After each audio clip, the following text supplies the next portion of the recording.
అన్ని టేక్స్ అయితే మాకు డబ్బులు ఇవ్వడం మీరు మాకు ఇవ్వాలి. Ready 2 1 go.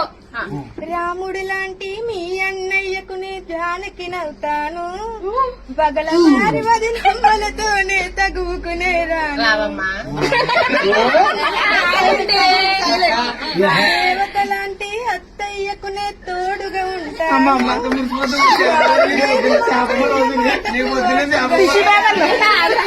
అందాల పెళ్లి ఆనందంగా చేసిన అలకలు లేని ఆనందాన్ని ఇచ్చే చెల్లిని అవుతాను, కలతలు లేని కుటుంబానికి వచ్చిన కోడలే నేను, చందామామ చందామామ హారతి బహుమతుల కోసం నాలో సగభాగా నడుగా.